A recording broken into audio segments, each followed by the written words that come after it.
Commentaire de Charles Andrew Coates, sur le livre de l'Apocalypse de Jean. Chapitre 2, versets 8 à 11. Lettre à l'ange de l'assemblée, qui est à Smyrne. Le Seigneur se présente à l'ange de l'assemblée qui est à Smyrne, comme le premier et le dernier, celui qui a été mort et qui a repris vie. Ce caractère convient bien à une assemblée marquée par la tribulation, la pauvreté, la souffrance et la mort. Chapitre 2, versets 9 à 10. Si nous voyons poindre dans l'assemblée d'Éphèse, le déclin spirituel qui y devint évident, même avant le départ des apôtres, nous pouvons discerner, dans ce qui est dit à Smyrne, la sollicitude du Seigneur pour ses saints, persécutés et dans la souffrance.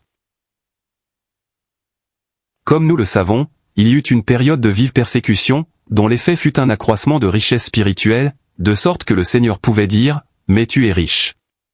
Chapitre 2, verset 9. Je ne doute pas que les souffrances des saints aient enrayé les progrès du déclin, et qu'elles aient eu en eux, ce résultat de produire pendant un temps, un vrai esprit de fidélité. En se présentant comme le premier et le dernier, le Seigneur voulait, je crois, faire éprouver à leur cœur, qu'il pouvait les porter à travers tout. Alors qu'en disant qu'il avait été mort et avait repris vie, il montrait comment il avait lui-même parcouru le chemin, où ils étaient engagés, et dans lequel il pouvait par suite, sympathiser avec eux. Une synagogue de Satan est un contraste absolu avec l'assemblée de Dieu. Il s'agit sans doute de ceux qui prétendaient avoir une position divine dans la chair, et qui raillaient les croyants en Christ.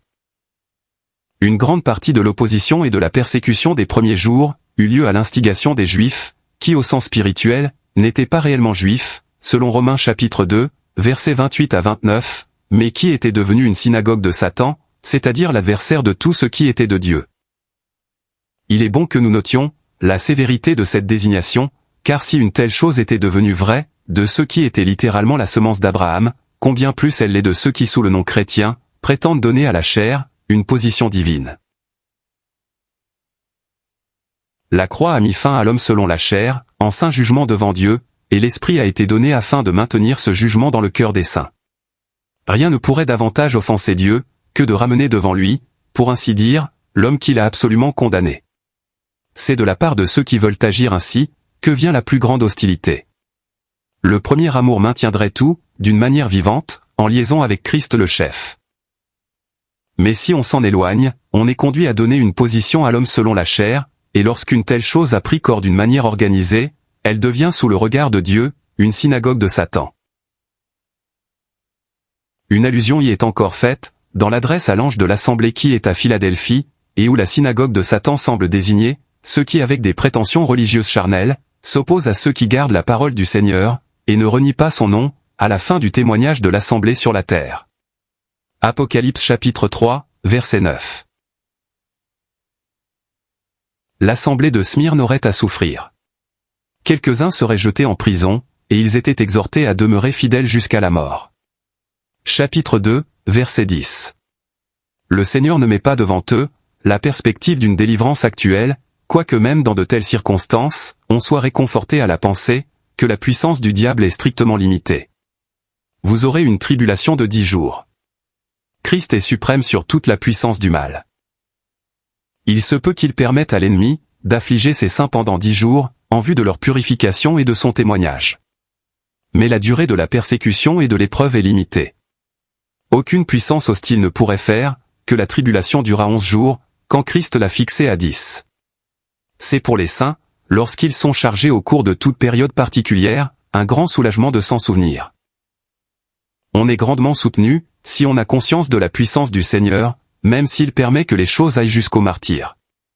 Et c'est ce que signifie, fidèle jusqu'à la mort. Sa puissance à un tel moment, se manifeste moralement d'une manière plus grande encore, que s'il intervenait pour arrêter la souffrance, car elle se fait sentir, par le soutien qu'il apporte à ses saints persécutés et martyrisés. C'est un fait connu, qu'autant de persécutions, c'était un désappointement pour certains des saints, s'ils étaient l'objet d'un sursis.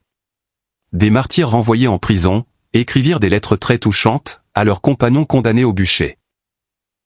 Ils manifestaient un réel chagrin, d'être privés momentanément du privilège et de l'honneur, d'être mis à mort pour le nom du Seigneur. Certains d'entre eux eurent ensuite le privilège qu'ils désiraient. Ces faits montrent avec quelle puissance le Seigneur peut secourir et soutenir ce qui est de lui, même sous la violence de l'adversaire poussé à toute extrémité. Il est bon de remarquer à ce sujet, que dans bien des cas, ceux qui disaient avoir une grande confiance avant d'être mis à l'épreuve, succombèrent lorsqu'ils furent soumis à la persécution. Alors que ceux qui dans leur timidité, craignaient de faillir, furent souvent ceux qui triomphèrent de l'épreuve. Rien, si ce n'est la force du Seigneur, ne peut permettre à des saints, de traverser de telles épreuves. La couronne de vie, décrite au verset 10, est la glorieuse réponse au martyre subi ici-bas. Et celui qui vaincra, n'aura point à souffrir de la seconde mort. Verset 11. La mort semble être leur portion, mais ils seront revêtus de la distinction de la vie victorieuse. En réalité, ils régneront en vie. Romains chapitre 5, verset 17.